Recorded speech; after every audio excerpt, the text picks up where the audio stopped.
आज हम यूनियन पे बात कर रहे हैं। यूनियन क्या है ये मालूम करते हैं। यूनियन को उर्दू में किस तरह से डिफ़ाइन करते हैं। यूनियन को उर्दू में डिफ़ाइन करते हैं तरतीब से और ऑर्डर से। ठीक है, तरतीब एंड ऑर्डर से डिफ़ाइन करते हैं। और यूनियन जो है वो एक साइन होता है।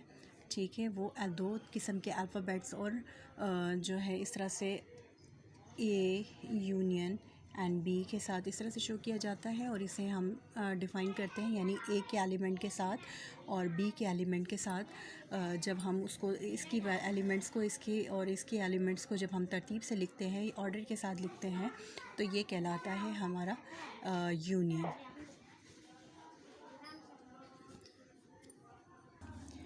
अच्छा जी, सबसे पहले आपको ए जो है वो ब्रैकेट दिया हुआ है 4 और 5 एंड बी का जो ब्रैकेट आपको दिया हुआ है 4, 2, 4, 6 और 8। ठीक है, अब अगर हम इस पर बात करते हैं कि ए यूनियन बी किस तरह से फाइंड किया जाता है, तो वो मैं आपको बता देती हूँ। वो इस तरह से फाइंड होगा। सबसे पहले हम A union B is equal लगा कर ए की अमाउंट लिखेंगे। ठीक है, हमारे पास ए की जो भी अमाउंट है वो लिखेंगे। उसके बाद जो है हम सेंटर में यूनियन का साइन डालेंगे। उसके बाद हम जो है बी की अमाउंट लिखेंगे। ठीक है,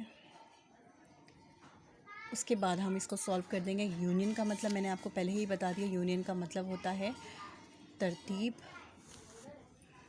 ठीक है, यूनियन का मतलब होता है तरतीब। अब इनसे तरतीब एंड ऑर्डर से काम करेंगे, तो यानी सबसे पहले हमारे पास 2 आता है, फिर 4 आता है, फिर 5 आता है, फिर 6 आता है, फिर 8 आ जाएगा। दिस इज़ ये हमारा आंसर है। ठीक है, तरह से हमारा आंसर आ जाएगा। यहाँ पर शो हो रहा है ए जो है वो ए बी सी डी जो है ए एलिमेंट ए की भी दी हुई है और बी की एलिमेंट आपको दी हुई है सी डी ई एफ। तो जब अगर मैं इसमें बोलूँ आपको ए यूनियन बी करना है, तो आप किस तरह से इसको फाइंड करेंगे? तो आप इसको इस तरह से फाइंड करेंगे, ए यूनियन बी। सबसे पहले जो है आप ए की अमाउंट लिख देंगे। ठीक है, A B C and D. उसके बाद सेंटर में आप यूनियन का साइन डालेंगे। उसके बाद फिर आप बी के अमाउंट लिख देंगे। ठीक है, अब आप इसको ऑर्डरली काम करेंगे इस पर क्या। उसके बाद आपने क्या करना है, इस इक्वल का साइन लगा के आपने A B C D E F.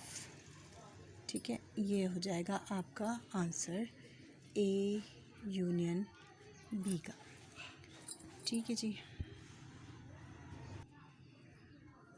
देखा स्टूडेंट, फिर मैंने आपको आज की क्लास में यूनियन की तारीफ़ बताई कि यूनियन क्या है और जो है यूनियन को किस तरह से निकाला जाता है।